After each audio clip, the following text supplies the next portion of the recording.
what's going on, y'all? T-Bob here. And Jake as well. And you're about to watch a little OTB LSU. We're going to give you all the latest, greatest between LSU football, baseball, women's basketball, softball, and everything in between. Bottom line, if you want to talk Tigers, keep it locked, subscribe, like it, and we hope you enjoy the rumors, boys. Always. And Easy, Fleetwood Mac. These are rumors. Oh, that would have been a good song to come in with. I didn't think about that. These are rumors that I want to be clear, I don't think these are based in any reality or actual reporting. This is something that just kind of independently, I'm sure many of us arrived at, but now people are starting to write the articles. And did you see the Quinn Ewers news? Quinn Ewers likely going to return to Texas. Yes. Carson Beck also likely to return to Georgia. So I actually think that's smart, talking to some draft people. yeah, bro, he might be the number one overall pick if he stays. Yeah. I mean, he's improved so much during the year, a whole nother offseason. He could likely be the number one pick. But, and by the way, that's awesome. Look, college football player staying is awesome. It's fun. NIL, paying dividends. Look at that. Because if you're happy and you're having fun and you're making millions, why would you go? Yeah. Right? I mean, the NFL will still be there, and it'll be harder. Yes, with less job security. Yeah, exactly, right? Okay, but what does that mean then? Quinn Ewers goes back to Texas. Already, Malik Murphy is a freshman, same class as Arch Manning, and playing over Arch Manning and got wins and is a physical specimen. What does it do for Arch, Jake? I mean, that depth chart's looking long. Look, it's looking like a long way to the field at that point. I would say there's a shorter path right here in Baton Rouge. That's right, boys. Arch Manning to LSU. Can you dig it? Are you about it? Can you feel it? I can't feel it. I would be about it, but no. But no, in what sense? No, you don't think it's going to happen? Yeah, yes. Just answering your questions. I would incline. You know, that is where I land as well in terms of what's most likely. But Arch is interesting in that normally you might say, why did he leave Texas? He's probably making crazy money. Well, Arch doesn't care about NIL. He ain't making NIL. That's not the motivating factor for him. He's not accepting. He doesn't have to accept it. That man wants to play. And I would say if LSU takes home their second Heisman quarterback in 5 years and you just look at the two quarterback situations, again, there's going to be wide open opportunity at LSU. Like, I know Nuss is slotted in, and I would love for Nuss to be awesome and win that job. But like we keep talking about, it doesn't mean that you don't bring in competition there.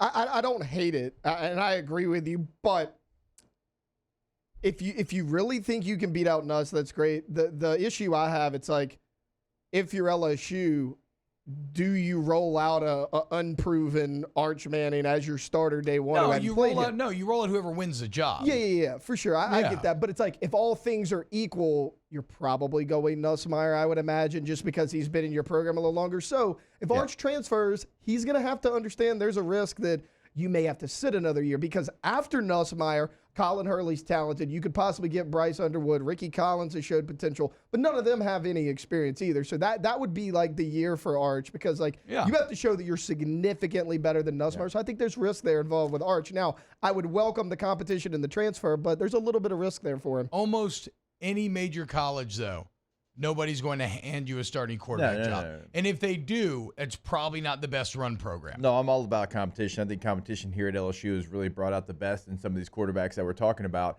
but I just don't know that it's going to be a Manning. I can't see a Manning ever coming to LSU. I mean, we've talked about that so many times. It's the first time. It's like you've seen Across the Spider-Verse, right? I have. And Gwen's like, in every universe, Gwen Stacy falls for Peter Parker. And in every universe that goes wrong, what does Miles say? Or falls for Spider-Man. What does Miles say? It's the first time for everything, right? Yeah. So, look, goal number one Saturday, Jaden puts up stats. Jaden's going to move on after this season. How do you replace him? We just talked Arch. I don't think it's crazy. I think you pursue it because, again, I think you just amass talent in that room and let the best man win.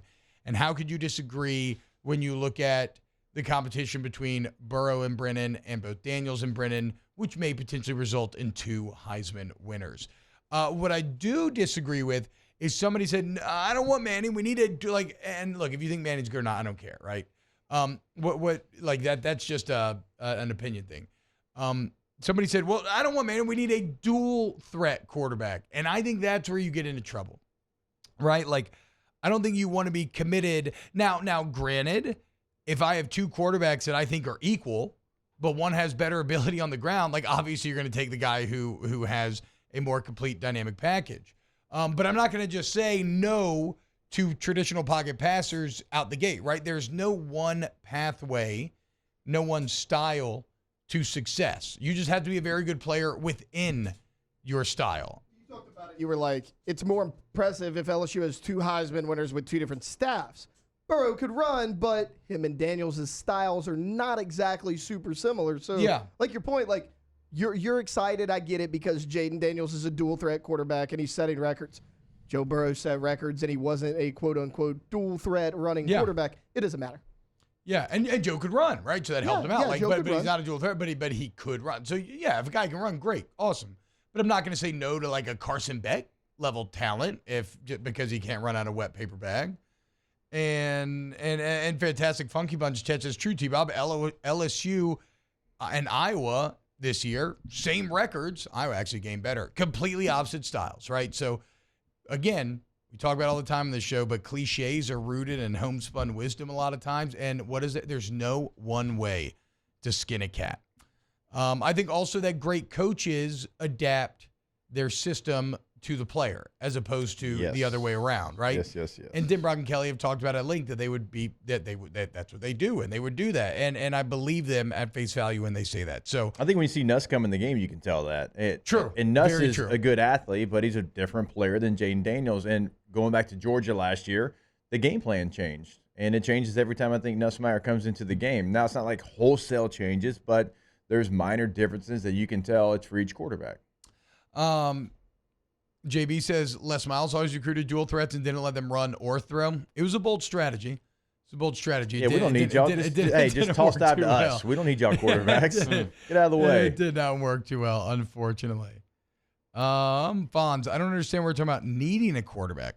We have Nuss and Collins and Hurley, and then if we get Underwood, that's the thing though, Fonz. Have we not seen time and time again that like it's almost irresponsible just to not bring in a guy?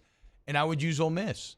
They didn't think Jackson Dart was a guy. They bring in Spencer Sanders. They bring in Walker Howard. What does he do with pushing Jackson Dart? He is very now clearly the guy. He's one of the top 10 quarterbacks in America.